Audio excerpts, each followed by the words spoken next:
WVTC Radio Detroit.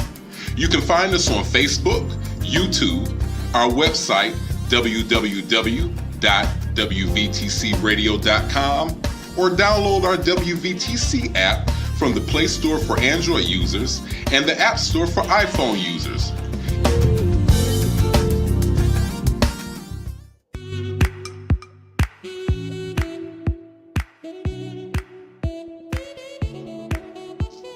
Thank you for tuning to WVTC Radio Detroit and the Community Bell Show with your host, former Wayne County Commissioner, Edna Bell. Stay tuned for insightful information Detroiters will find valuable. Text a friend and tell them to watch with you for news you can use. And now, your host, Edna Bell.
Monday at 4 o'clock, so it must be the Community Bell Show. Good afternoon.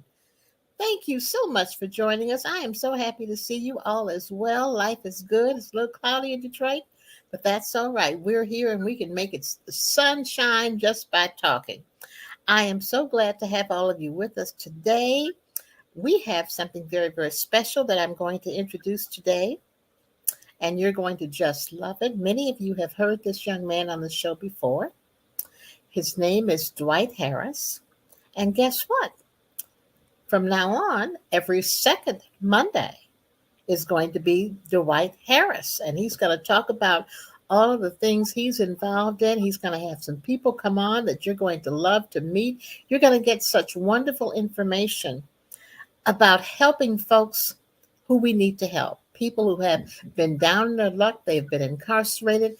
They are out. They're trying to service their community. They're trying to get better, but also about what he's doing with young people in our community, helping some of those young folks so that they don't get into the justice system, so they become productive citizens. And we are just so very, very excited to have Dwight Harris with us. Dwight, are you there? I'm there. I'm here. There you are. Hello, Dwight. How you doing? Welcome.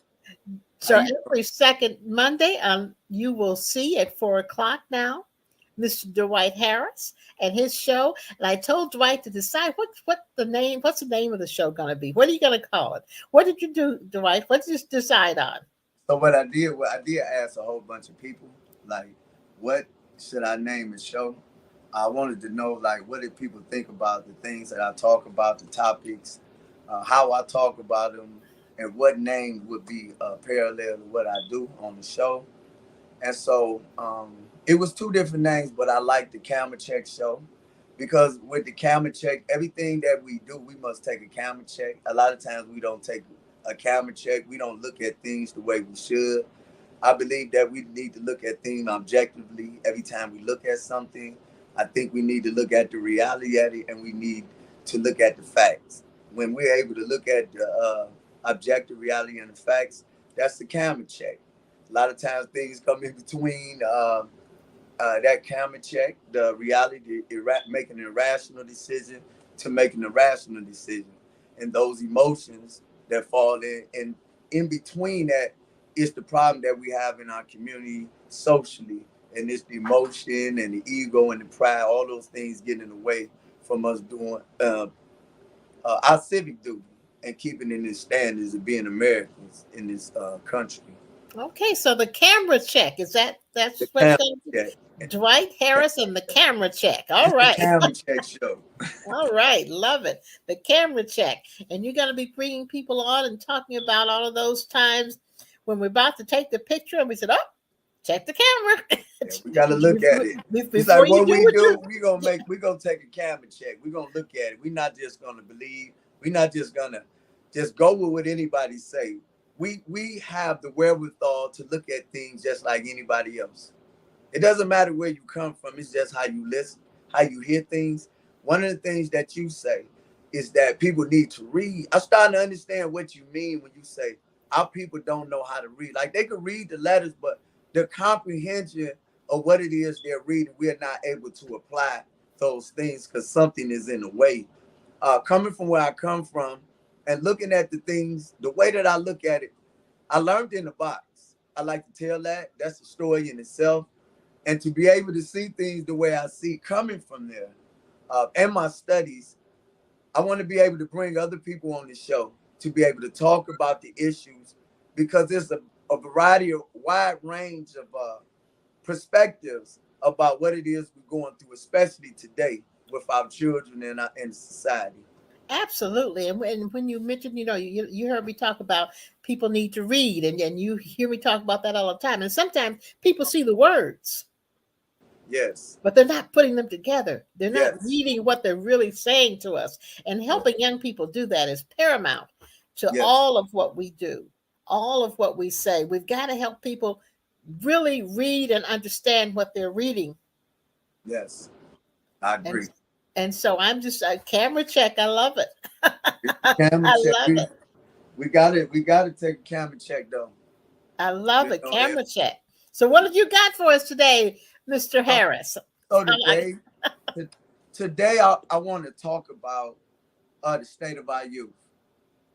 I think that's one of the things that's we're dealing with, not just here in Detroit, but all around the country. Some of the things, the conversations that I believe we should have, is more coming from the community, more grassrooted, to really understand what it is we need to do. A lot of times we, as a community, we never do the things we should do in the community. We always dependent on municipalities, some agencies to take care of our own problems. I believe most of the men and women on here today, these conversations that we're going to have, we can really dig into the depth of what's really going on with our men and women, the youth. These people are experienced. I believe that we are experts in it because we lived it. that we are reforming. People always say, have you reformed? No, we are reforming. We are learning how to integrate into this society coming from where we come from. I really believe the verbal prowesses of a lot of men.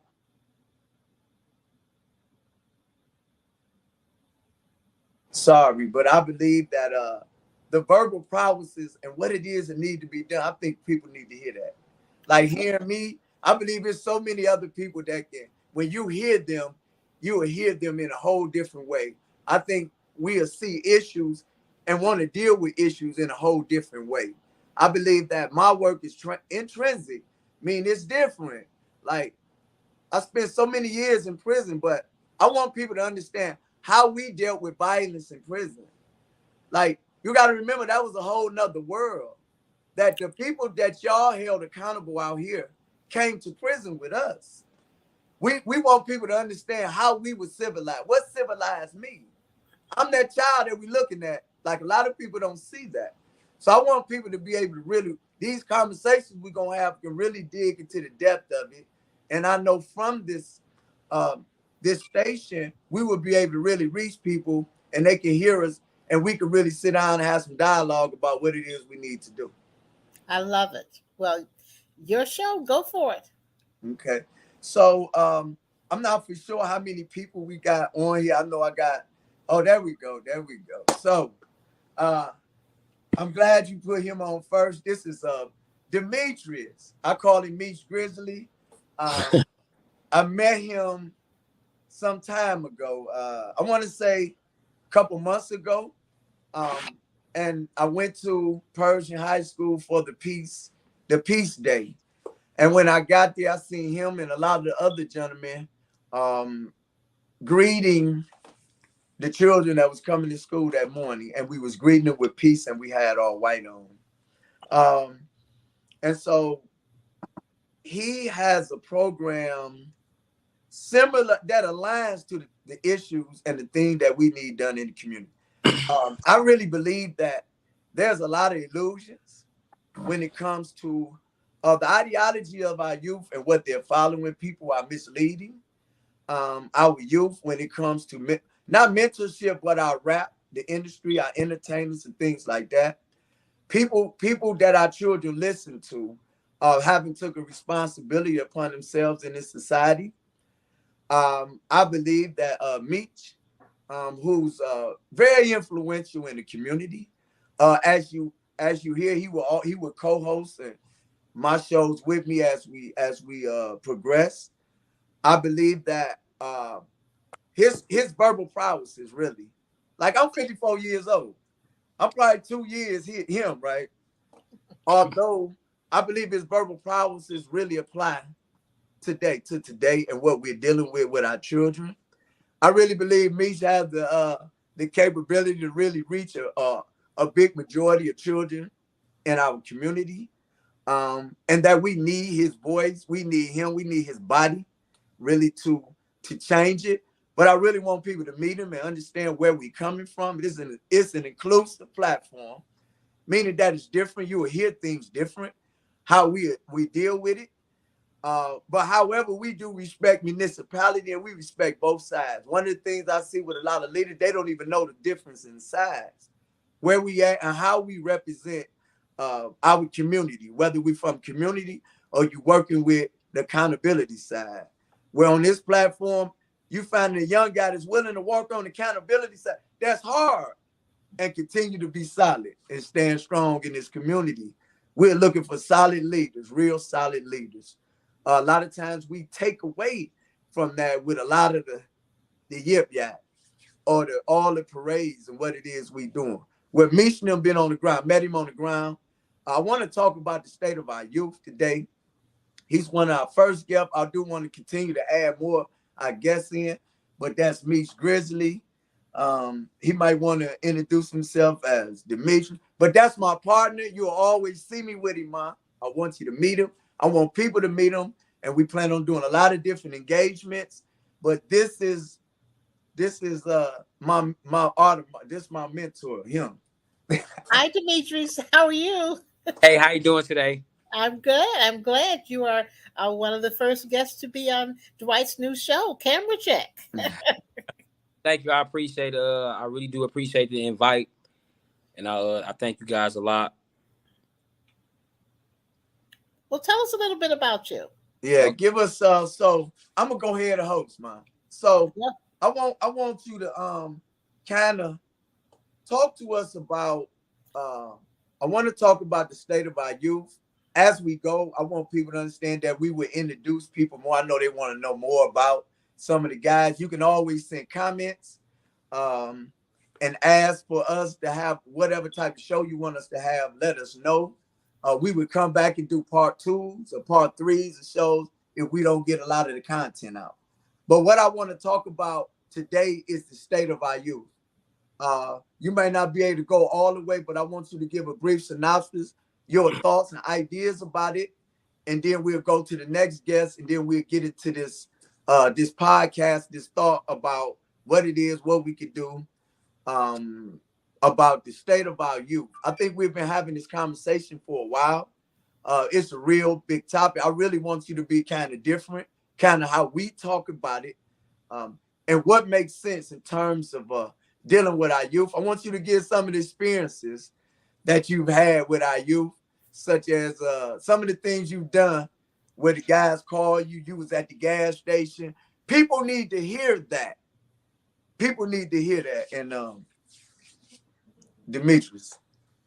Okay. Well, my name is Demetrius Fitz, or a lot of people call me Meech or Meech Grizzly. I did 7 years in the penitentiary. I've been home approximately about 7 to 8 months. I'm big with the community. I'm big with the youth. Growing up, I seen how the community operate. I always been an influential type of person. A lot of people always follow me, even when I was young, even when I did time when I was incarcerated. And me coming home, my biggest platform is basically to try to save the youth, because I had lost a lot of friends. When I got locked up in prison, a lot of the friends that I had that disappeared, I never knew where they went. So when I ended up getting locked up, I found out that's where they had been at 13, 14, 15, 16 years old. And I say, hey, man, this where you been at all this time? I've been here, bro. You know, I caught a case when I was in middle school. I had ended up getting locked up. So I always, when I was in prison, I always had told myself, I always had a big heart and I always was good at helping people. So I told myself my biggest thing is, and then even in being incarcerated, the things that goes on in prison is unbearable. It's unthinkable. Like, when y'all out, when families is out here, they really don't know. You know, they watch these shows and everything, and they think that that's what's going on. That's not. And like I told a group of young men the other day, is that prison is worse than the streets. You can't run in prison. You have to face a lot of things mentally with yourself. You get to find out who you are, and you can't run from death. People do die in prison on the daily. People do get assaulted on the daily. People do get sexually assaulted, stabbed up. When they have police brutality out here, they get caught. In there, they don't. Police officers in there get away with beating inmates almost on a day. They spit in your trays. They do anything that they can. So my biggest thing was I had to stop a lot of people from going into that type of environment. And I know for a fact that it's kind of hard to change the youth. So when I was in prison, I was the guy that they called to the warden's office to stop a lot of incidents from happening. So I told myself, if I can stop some grown men from stabbing each other or committing murders or doing anything they ain't supposed to be doing, because I had that type of following leadership, I knew that I could come home and do it with the youth. So me coming home, I had seen a lot of the things going on with the youth, and the biggest thing is they need a lot of these young men and the young women. They don't have no leadership, and then they got the wrong people leading them. So I came home and I said to myself, I said, I have to come out with a way to guide them. And I'm still their peer. A lot of these young guys, I'm still their peer. So they kind of listen to me. So it's been a lot of incidents since I've been home that I have saved a lot of kids. I done took kids to school, took kids to enroll them to go to school. A lot of guys that I deal with that had came home from prison, they have a big following with the youth. And they always come and say, hey, man, these guys acting out of line. We need to get them in line.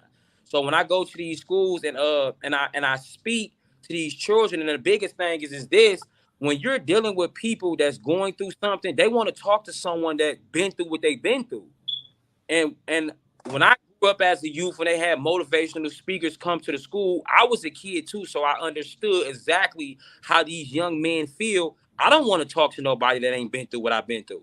How could you? That's like you telling me right now and say, hey, don't go to prison, such. You been there before? No, so what you talking to me about it for then? Don't tell me not to go somewhere, don't do something.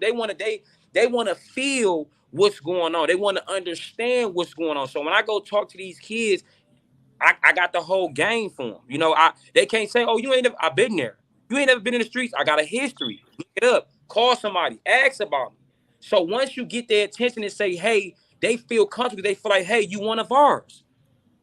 And that's just what life, period. You hang around people that you are alike. So when you're dealing with these youth, they want to talk and feel, they want to talk to somebody that's understanding because they hurting inside. Deep down inside, they want to say, hey, I want to talk to somebody that knows what's going on. I want to talk to somebody that feels what's going on. And that's how you break the barrier of that wall that they have built up.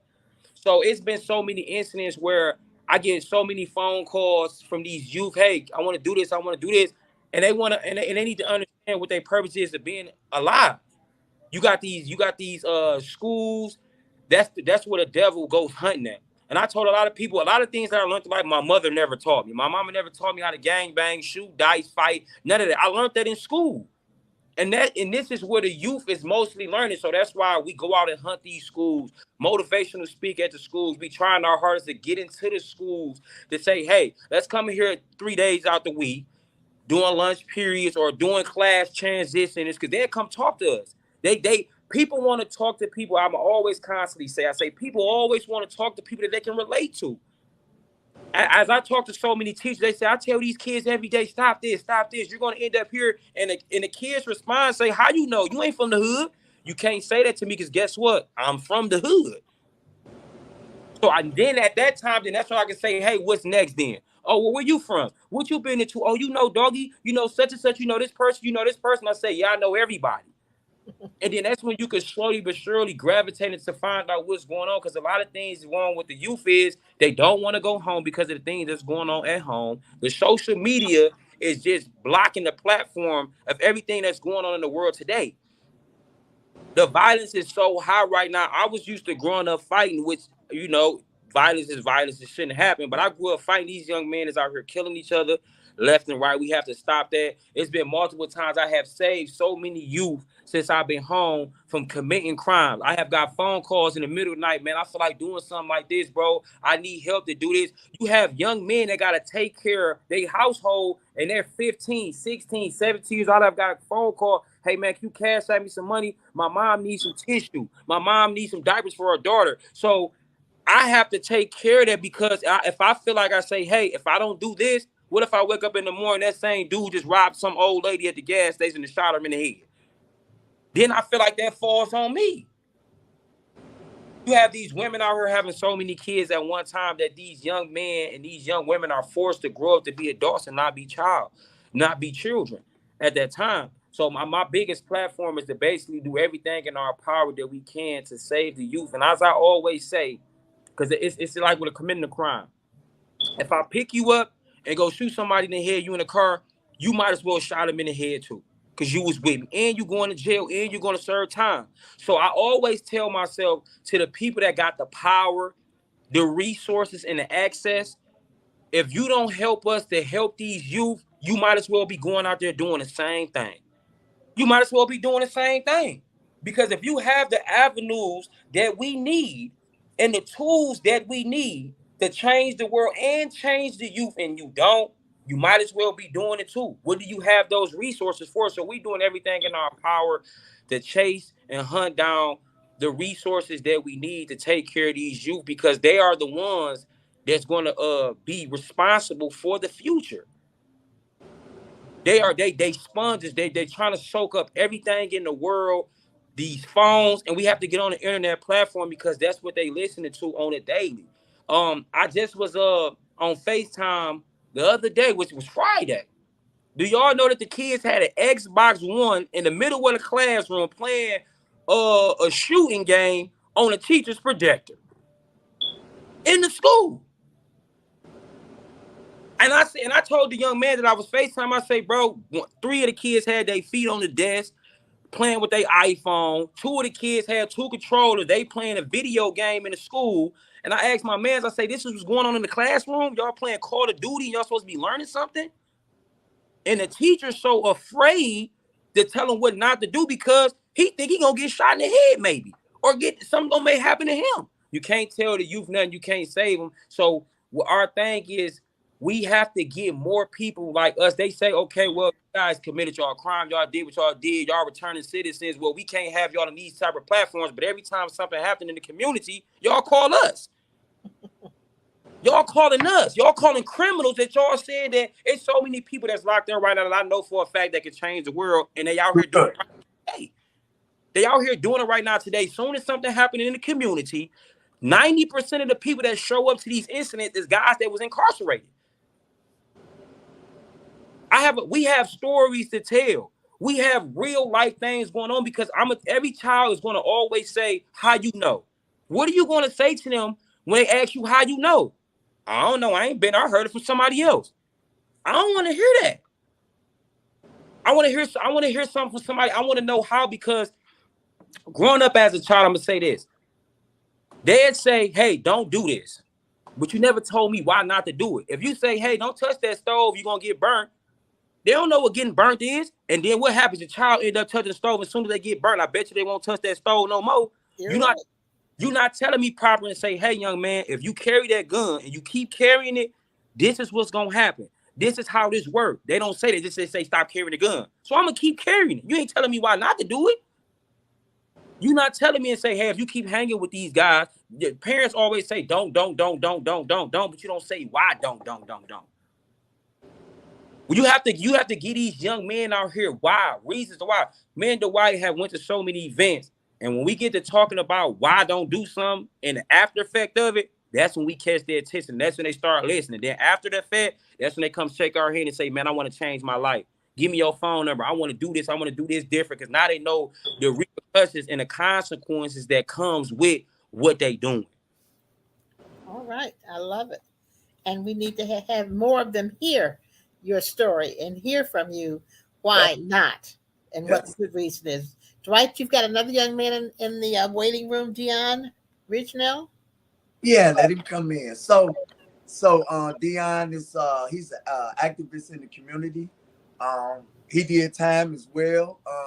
As you see, you hear the verbal prowesses, right? It makes sense. It makes sense. Like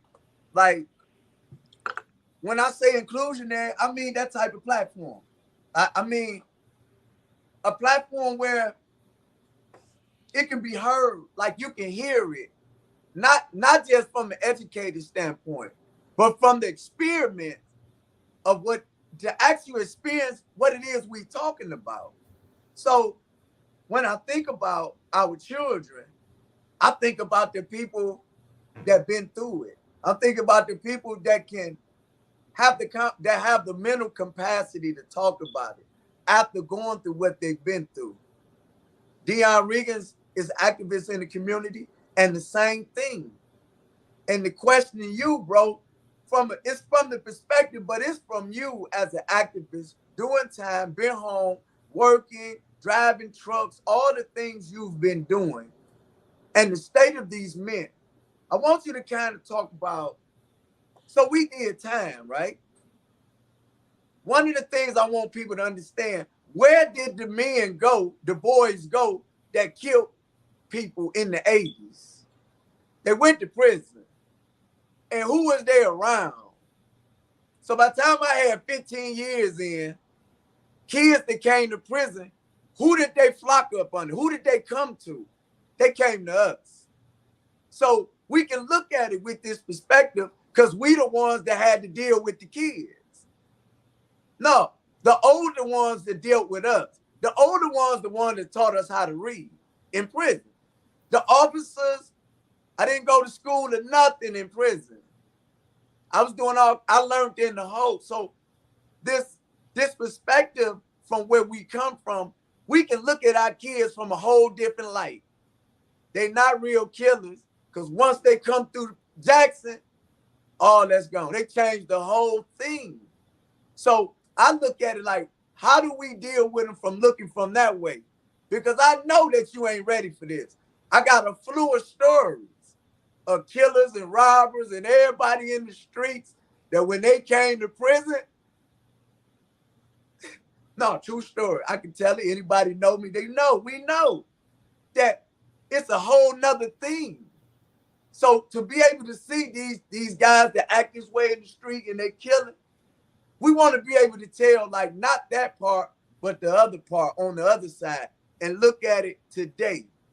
And what is your thoughts about that, bro?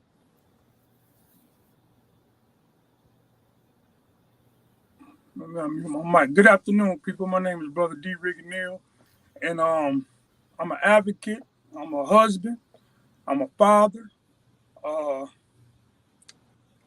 Some of the stuff that Dwight was just mentioning on, I can relate to that because at one time I was a juvenile delinquent, and as a juvenile delinquent, I didn't listen to my parents like I thought I should have, and I didn't respect authority.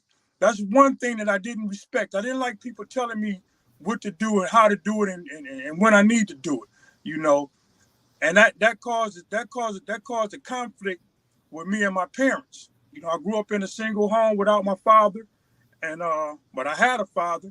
Later on down the line, my father, we built a relationship. But before we built that relationship, my father was doing what he wanted to do, and my mother had the burden of taking care of 3 children, 2 boys and 1 girl by herself. And once I reached a certain age, I think it was the age of 12 years old, and that was in the early, probably the late 70s. I was about 12 years old, and I really started doing mischief things. I was skipping school. I was hanging out with the wrong crowd back in the day. I used to go to schools I went to when they started. I lived in Herman Gardens, but then they started busing us to the suburbs. So when I got bused to the suburb schools that was in Dearborn, my mentality of going to that school was way different from my mentality of going to school in the Herman Gardens. Everybody in the Herman Gardens knew everybody. It was like it was the project. So when we went to the school, everybody, my cousins, we knew everybody in the Herman Gardens. But when they started busing us to different schools, with me being a juvenile delinquent, I would lash out in school, do certain things just to get attention. A lot of children do that today. They lash out, do things just to get attention. And the kind of attention that I was getting wasn't the right kind of attention. When I was going to school, if you got out of hand, you was able to, you get before they call your mother, they give you an option. I'm gonna give you. Let me hit you with this paddle 3 times, and you can go back to class, or I call your mother and let her deal with it. So I used to take the paddles because I didn't want to involve my mother in none of that. So, but eventually my mother had to come up to the school because one day I got into an altercation at school, and I took a knife to school.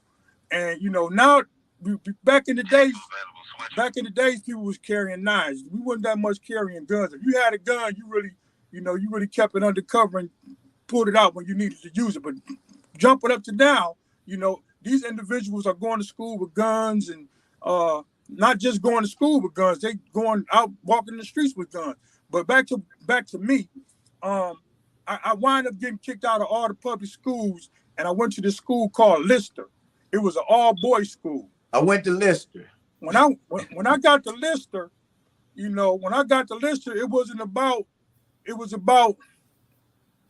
it was more mischief. That's all it was. It was a bunch of us there. We did what we wanted to do. The principals, the school teachers, they could take the counselors. They tried to control us, but I just wasn't listening. So as a delinquent, I still was delinquent. So at the age of 14, I got committed to the state. The crimes that I committed, I did a numerous amount of crimes as a juvenile. Some of the things that I did, I regret that I did them to this day. But some of the things that I did do and got caught for was way less of time that I would do as if I was, got caught for the crimes that I didn't get caught for. So I wound up getting committed to the state at the age of 14 years old. And once I got committed to the state, I was still a delinquent. You know, I didn't take authority well. I just couldn't, for some reason I couldn't take authority well. And after I went to Lister and I finished Lister, I got out of there because I wanted to go to high school. I wound up going to this school called Winterhalter. And when I went to Winterhalter was like close to Dexter, you know. So I met a lot of so-called YBIs and a lot of people that was affiliated with that gang. So I wasn't in that gang, but I hung around those type of individuals. And it was just more mischief, just showing me more mischief as a delinquent. So to bring us up to date, you know, I got committed to the state at the age of 14, and once I got committed to the state, my mother signed me over to the state because she could no longer control my actions. So she felt that I needed to be in a group home or a setting where I could learn how to respect authority. So I wound up going to Boys Republic. And once I got in Boys Republic, I learned, you know, it was different for me there, because that's why I learned. Once you get locked up, you learn different things on your own when you by yourself. You know, even though I was 14 years old, I had to learn certain things. But being around other individuals that was doing crimes, the same crimes that I was doing, some of them brothers was on their way to the men prison, you know what I'm saying, to the big house, you know what I'm saying? So once that came all to fruition, and I got out of the I wound up getting out of the boys' home because my uncle from New York, he became my legal guardian. So I wound up leaving Detroit and going to New York, and I stayed in New York to the late 90s. You know, I didn't stay in Michigan no more, but I heard a lot about what Michigan was going on in Michigan. After my uncle became my legal guardian, they told me that I had 24 hours to get out of the state, and if I didn't leave the state of Michigan, being my uncle being my legal guardian, if I didn't do that if I got found guilty of any other crime, that I was going to go to prison. So I left and I went to New York.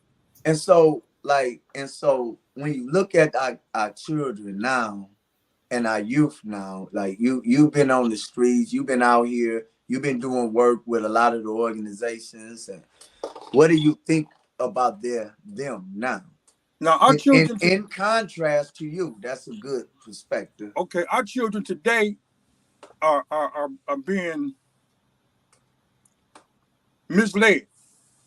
Our children today are being misled, and it's not that we can overcome them from being misled. Is the reason why our children act out the way they do is because they have no respect for authority, for one, like I used to didn't have.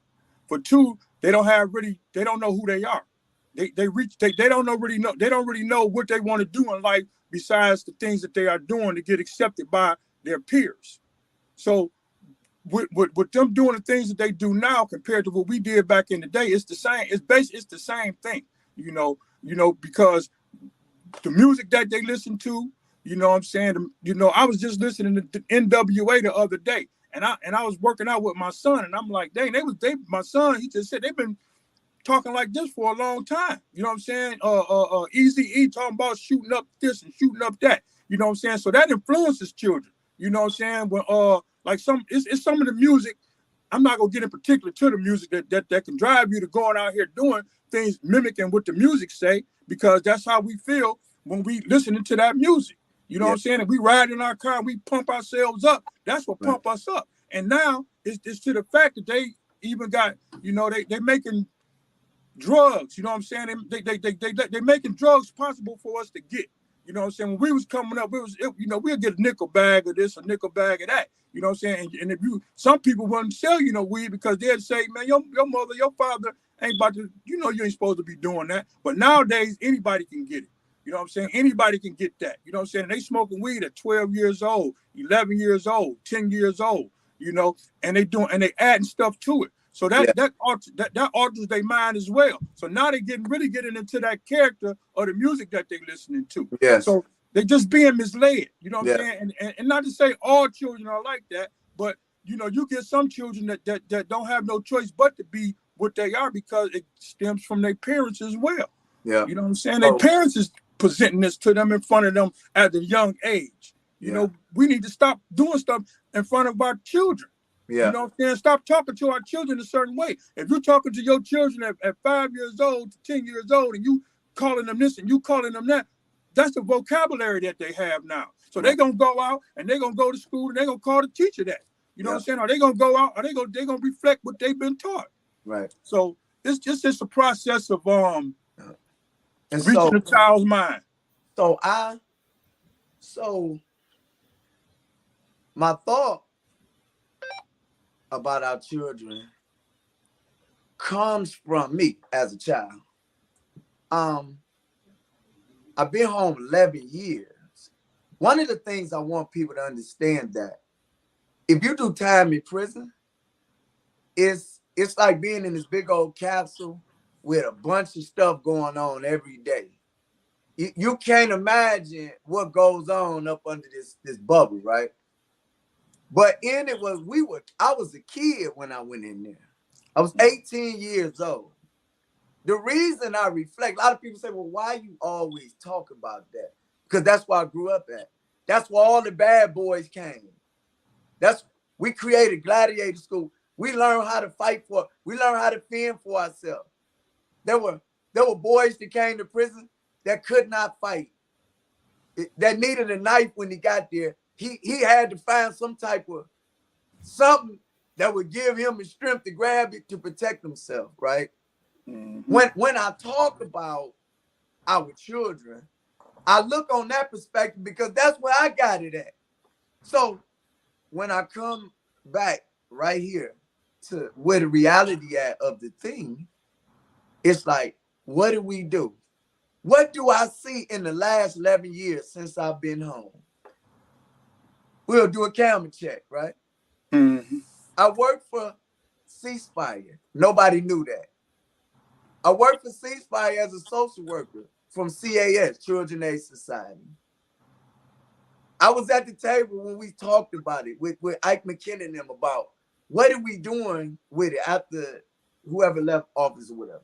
So I also worked Detroit Eastern District Initiative with Alice Stafford and them, with Detroit Crime Commission. I was right at the table and creating a program that makes sense over the 48205 area and the 48224 area. We had Ceasefire, and then we had Detroit Eastern District Initiative. So what did I see? At this time, if the divided crime rate was crazy. So as an agency and a strategist from the social work and the case manager standpoint, doing all the studying the Krasnick system, looking at all the monthly reports where we understand where all the shots were fired, we actually engaged the neighborhoods. Mm-hmm. It wasn't even paid attention to. This is for everybody.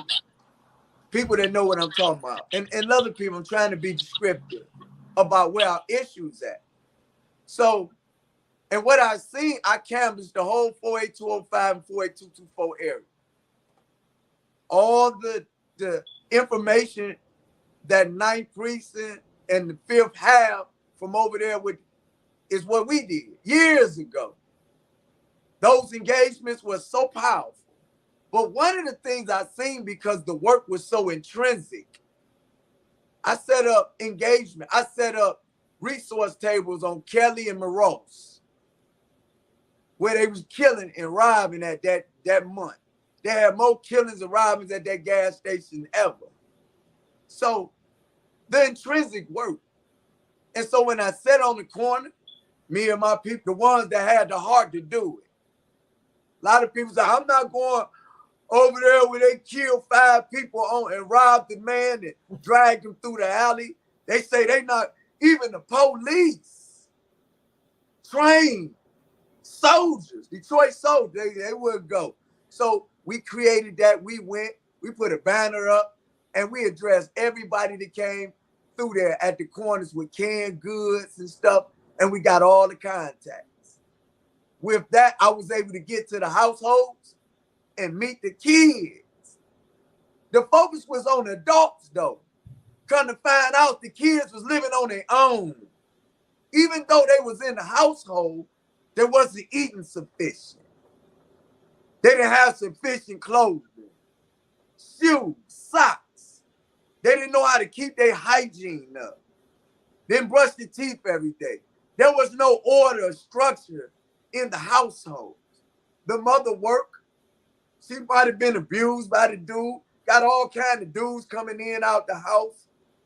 What I realized, because I was gone as a kid, when I left, there was grandmamas, big mamas, people that we can depend on. There ain't no big mamas no more. Nobody you can go down the street and say, I need something to eat, big mom. We don't have the people on the streets that can say, no matter what, make sure these kids eat. Everybody taking what they got and just pulling it to themselves. The kids see that. Let me give you an example. During the pandemic, we lost our children. Yeah. Our children are already suffering from trauma, from all those things I was just talking about. I've been dealing with kids for 9 years now. When I stopped work, when they laid us off at the agency, I still had those kids. I've knocked at all the doors and asked them for gyms years ago. Everybody remember that. Nobody gave me the gym. They say you got to pay $100. And I know $100. However, when I look at the kids, the children are raising themselves. Absolutely. Yes, they are animals. I was an animal. I was raised by my great grandmother, though. I only act that way when I left the house. The parents are peering. The parents are actually peering with the children. They want to be their friend. The children are smarter than the mothers. Can't be the friends. Can't be their friends. You got to be the parent. The children are smarter. The children, this is what I'm giving you this thing, what I see. The children are smarter than the parents. I don't think people even looked at it like that. Absolutely. So what that means is that you can't tell me these kids got their own mind. Internet has raised our children. Maybe some people say it ain't raised mine, but the internet has raised our children. I'm telling you. And so the kids that don't have order, the kids don't have that archy of growth from the bottom going up, can never reach the heights attained of spirituality in them. Because they are not eating, they don't have shelter, they don't have clothing. They are not warm, they don't feel sufficient. So that's not an excuse though, right? No, let me go to the personal face-to-face conversation. We need to help children. them. We need to help them. It's time, and that's part of our job is to start helping them. So this is Dwight Harris, everybody. Dwight Harris, camera check. This is camera check. Dwight will be back with us on the second Monday in January. Dwight will be back hosting his show. Camera check. 4 o'clock. 4 o'clock. Everybody be with us. Dwight, thank you so much. Thank you. Your first show. How do you feel about your first show? I love it. I commentary. I really want to get more people in and involved. And we can do that. Yes. We can do that. I'm so glad that first show went great. You had great guests to talk about what's needed in the community. We look forward to it. Happy holiday to everybody. Happy holiday. We'll see you next Tuesday, or rather next Monday. And Dwight will see you the second Monday of every month. Happy holidays, everybody. Happy holiday, everybody. Everybody be blessed. Take care. Hey, are you in need of a jingle, a commercial, or have you considered a podcast for your business or ministry? If so, let WVTC Radio Detroit be your choice. And guess what? Location is not a problem. We can pick you up and broadcast you from anywhere. For more information, please go to our website at WVTCDetroit.com or drop us an email at WVTCRadioDetroit@gmail.com. We're waiting to hear from you.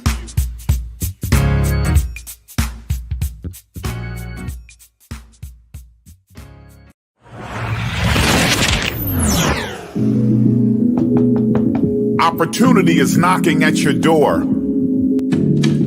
It's WVTC Detroit. And if you're reliable, dependable, a fast learner, and you're ready to work in a fast-paced environment, we have something just for you. Part-time board operator, and we will train. You must have your own transportation and be flexible. Only serious inquiries, please. Send your email to WVTCDetroitLWhitfield@gmail.com. We are waiting to hear from you.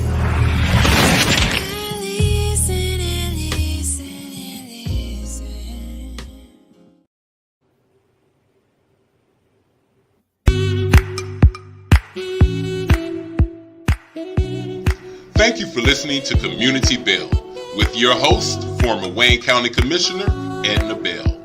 This broadcast was brought to you by WVTC Radio Detroit.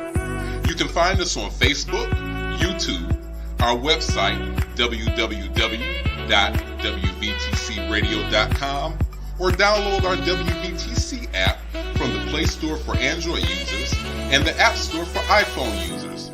If you've enjoyed this broadcast, tell a friend to tune in. We'll see you next Monday at 4 p.m. Eastern to the Community Bell Show, right here on WVTC Radio Detroit.